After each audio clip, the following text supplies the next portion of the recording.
और अर्चिता जी ने एक बहुत सुंदर जो अपनी कविताएं सुनाई, दिल से लिखी हुई, उससे प्रेरित होकर मुझे ये सुनाने का मन किया। शीर्षक है जिंदगी की धूप, और इसका कॉन्टेक्स्ट है कि ये मैंने तब लिखी है, this is one of those rare poems जो अपने आप को खुद लिखती हैं। कभी कभी कवियों की जिंदगी में होता है कि आप अपने हाथ को देखते हो जैसे कोई और लिख रहा है, और कविता खुद अपने आप को लिखती है। तो ये उन रेयर कविताओं में से एक थी। और मैं न्यूयॉर्क से वापस फ्लाइट में आ रहा था, पूरी कविता फ्लाइट में लिखी गई। और न्यूयॉर्क गया था मैं अपने फूफा जी को देखने जो अपने डेथ बेड पे थे। सो बहुत सारे रोगों से थे और आखिरी सांसें ले रहे थे, कोमा में थे, बहुत सारी दिक्कतें थी। बट वापस आ रहा था तो फ्लाइट में पता लगा, जब मैं उतरा तो सबसे पहले एसएमएस आया कि वो नहीं रहे, और फ्लाइट में मैंने ये कविता लिखी थी। तो मुझे लगा जैसे उन्होंने ही खुद लिखी है, तो उन्हीं को समर्पित है। जिंदगी की धूप। जिंदगी की धूप में जलते रहेंगे कब तलक, जिंदगी की धूप में जलते रहेंगे कब तलक, मोम का है जिस्म पिघलते रहेंगे कब तलक, मोम का है जिस्म पिघलते रहेंगे कब तलक, जिंदगी की धूप में जलते रहेंगे कब तलक, छोड़कर मुझको मेरे लौटे सभी वापस वहीं, छोड़कर मुझको मेरे लौटे सभी वापस वहीं, ऐसे वीराने में अब चलते रहेंगे कब तलक, ऐसे वीराने में अब चलते रहेंगे कब तलक, काश उनसे मुद्दतों पहले कहा होता वो सब, काश उनसे मुद्दतों पहले कहा होता वो सब, जख्म माजी के मेरे खलते रहेंगे कब तलक, माजी हुआ पास्ट, जख्म माजी के मेरे खलते रहेंगे कब तलक, मर गया पी के जहर जिससे भी मैंने बात की, मर गया पी के जहर जिससे भी मैंने बात की, जहर मुंह से हम ही उगलते रहेंगे कब तलक। और आखिरी मक्ता है, लास्ट टू लाइंस, मेरा तखल्लुस है गर्द, डस्ट। बंद डब्बे, उनका हॉस्पिटल रूम मुझे याद आता है ये आखिरी मक्ता पढ़ते हुए। बंद डब्बे में पड़ी हर चीज सड़ जाती है गर्द, बंद डब्बे में पड़ी हर चीज सड़ जाती है गर्द, चार दीवारों में हम गलते रहेंगे कब तक, चार दीवारों में हम गलते रहेंगे कब तक, जिंदगी की धूप में जलते रहेंगे कब तक।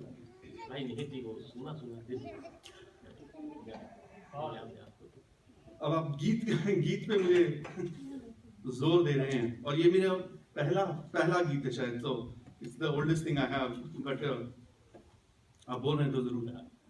भाई देखिए, बहुत श्रेष्ठ गीत है, आप लोग सुनिएगा, आपको बहुत अच्छा लगेगा। एक बार तालियां हम लोग के लिए।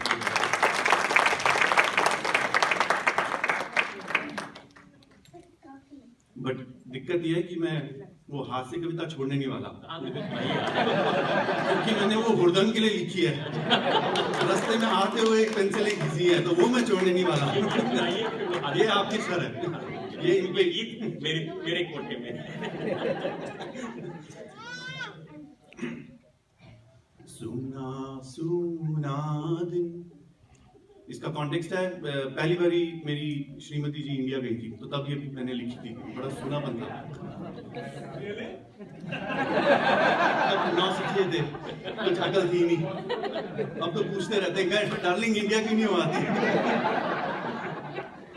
सुना सुना दिन सुनी रात आई रे, सुना सुना दिन सुनी रात आई रे,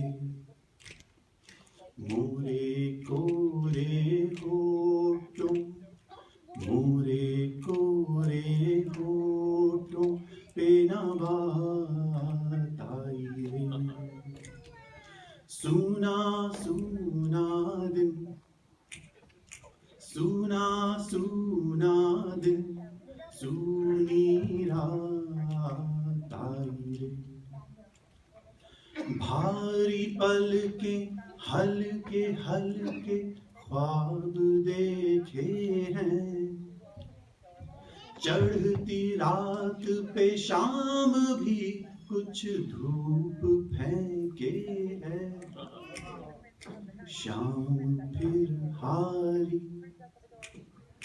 शाम फिर हारी, फिर से रात आई रे, सुना सुना दिन सुनी ताई रे, वाह, सुना सुना दिन।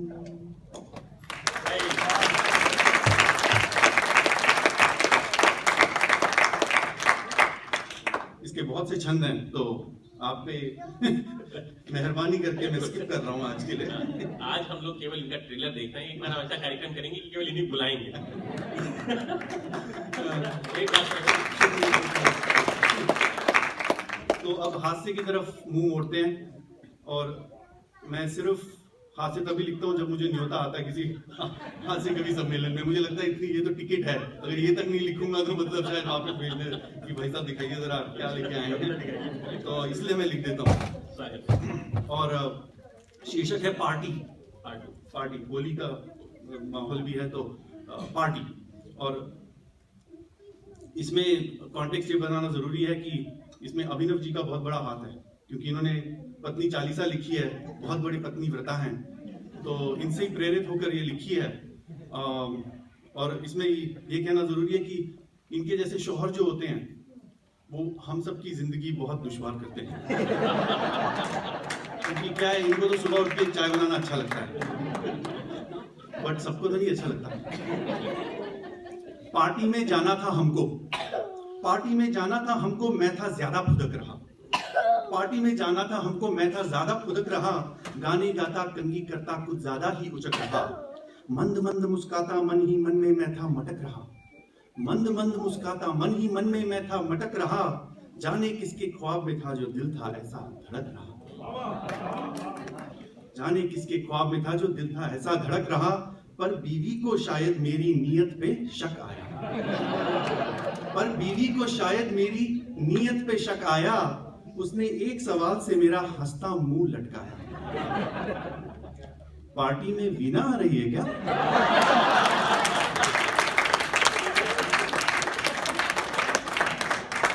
पार्टी में वीणा आ रही है क्या? बस इतना कहना था उसका, मेरा सारा रंग उड़ा। बस इतना कहना था उसका, मेरा सारा रंग उड़ा। भीगी बिल्ली सा बन बैठा, सर पे था बुखार चढ़ा।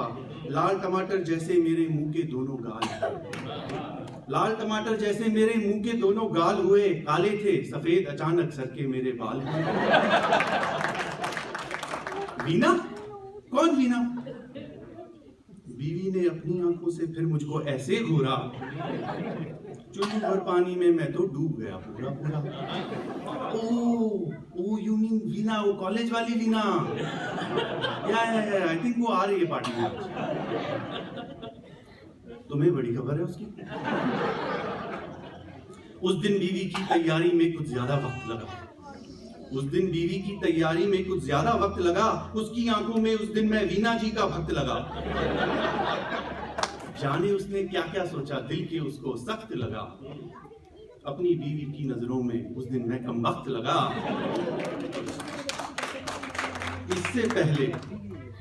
इससे पहले मैं बीवी से जा बोलूं कुछ मीठे बोल, उसने मुझको दे डाले खाने को अपने तीखे बोल। सुनो, ऐसा करो तुम ही चले जाओ, मेरा सरदर्द हो रहा है। एक तो ये औरतों का सरदर्द बहुत जल्दी हो जाता है। मतलब अगर आदमी का सरदर्द हो रहा है तो मतलब यकीन मान लीजिए उसको किसी ने क्रिकेट बैट से सर पे मारा है, या वो गिर गया, उसका सर फट गया सड़क से। बट औरतों का किसी भी चीज से भी हो सकता है। तो मतलब सारे मर्दों को बता दूं, होशियार रहिएगा, बहुत ही नाजुक सर होते हैं इनके, बहुत ही। और कल की बात है, मैं चार कमरों दूर भुजिया खा रहा था हल्दीराम की, उसकी कचर पचर की आवाज से मेरी बीवी के सर में दर्द हो गया। वो नींद से उठ के आ गई, क्या कर रहे हो, शोर क्यों मचा रहे हो?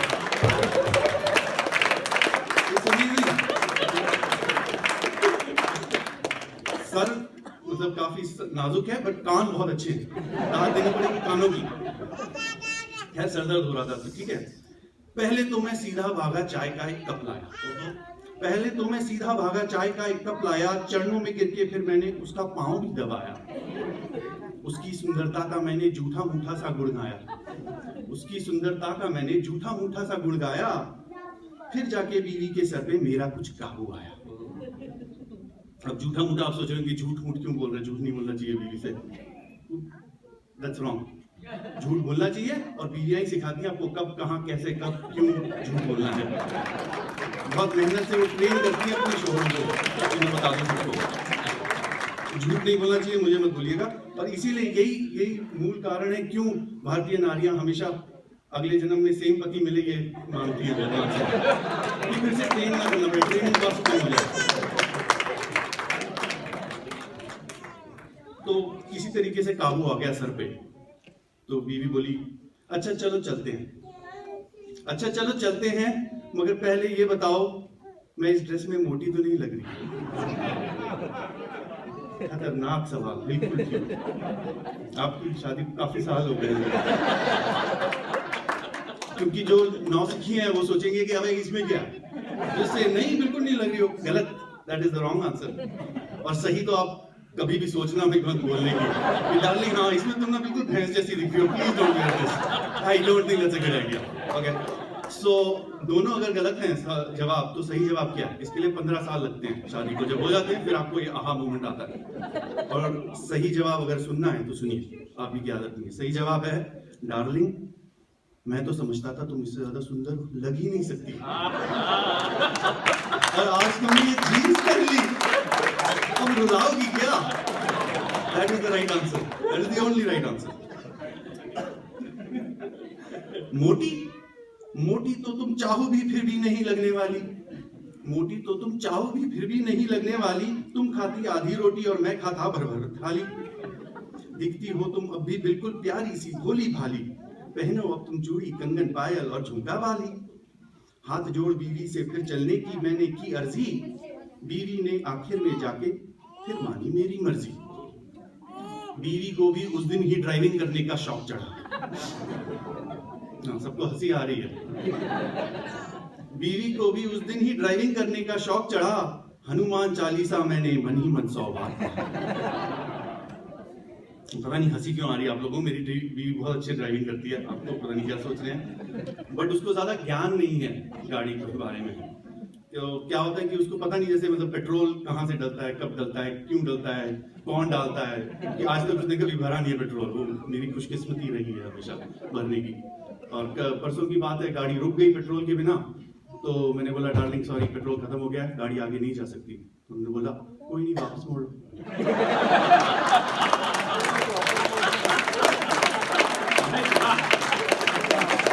आप हनुमान चालीसा मैंने मन ही मन 100 बार, ये पत्नी चालीसा पढ़ना चाहिए था। हनुमान चालीसा मैंने मन ही मन 100 बार पढ़ा। चलो इसी बहाने पार्टी में पहुंच तो गए। फाइनली पार्टी में पहुंचे तो हमको भूले बिसरे यार मिले, पार्टी में पहुंचे तो हमको भूले बिसरे यार मिले, पीने को 2 पैग खाने को व्यंजन 2-4 मिले, बस जो वीना जी दिख जाती हमको ठंडक पड़ जाती। बस जो वीना जी दिख जाती हमको ठंडक पड़ जाती, वीना जी के दर्शन से तो दिल को तृप्ति मिल जाती। वीना के आते ही पार्टी में मानो भूचाल पड़ा, वीना के आते ही पार्टी में मानो भूचाल पड़ा, सन्नाटा सा छाया बातों का घर में अकाल पड़ा। सारे मर्दों ने मिलकर फिर ठंडी सी एक आह भरी, सारे मर्दों ने मिलकर फिर ठंडी सी एक आह भरी, जिस बीवी ने उसको देखा उस बीवी की नाक चढ़ी। सारे मर्दों ने मिलकर फिर ठंडी सी एक आह भरी, जिस बीवी ने उसको देखा उस बीवी की नाक चढ़ी। वीना जी से मिलने की तो लंबी सी थी एक कतार, वीना जी से मिलने की तो लंबी सी थी एक कतार, हम भी लाइन में लगे थे, खुश थे हम थे नंबर 4, खुश थे हम थे नंबर 4। बीवी को जैसे ही मैंने वीना से मिलवा दिया, बीवी को जैसे ही मैंने वीना से मिलवा दिया, वीना ने ये कह के मेरी बीवी को रुला दिया। ओह माय गॉड, इतनी अच्छी ड्रेस तुम पे इतनी गंदी क्यों लग रही है? इतनी अच्छी ड्रेस तुम पे इतनी गंदी क्यों लग रही है? यह सुनते ही मैंने अपना सारा आपा खोया, यह सुनते ही मैंने अपना सारा आपा खोया।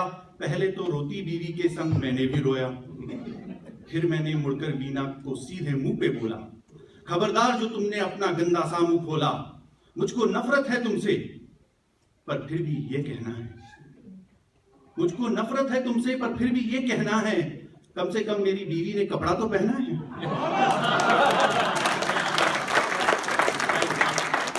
कम से कम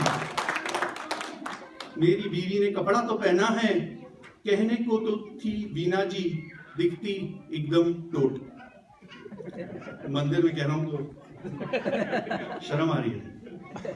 कहने को तो वीना जी दिखती थी एकदम टोट, अपने पे जाया किए थे जाने कितने नोट, पार्टी में उस दिन मैं समझा दिल पे लेके चोट, सुंदरता है व्यर्थ अगर स्वभाव में हो जो खोट।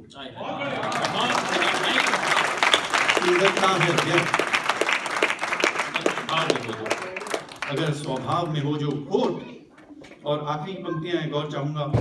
घर जाके मैंने उस दिन बीवी को ये बतला डाला, घर जाके मैंने उस दिन बीवी को ये बतला डाला, मेरी आंखों में तो होगी एक वही बस मधुबाला, मेरी आंखों में तो होगी एक वही बस मधुबाला, मैं था एक धागा मिलके उससे मैं बन बैठा माला, मैं था एक धागा मिलके उससे मैं बन बैठा माला, मैं जो हूँ हाला तो वो मुझको रखने वाला प्याला, मैं जो हूँ हाला तो वो मुझको रखने वाला प्याला।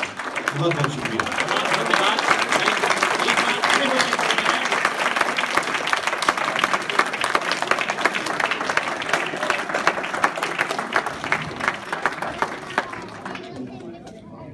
मित्रों, हम लोग अब कविता के अंतिम, इस कवि सम्मेलन के अंतिम चरण की ओर चल रहे हैं।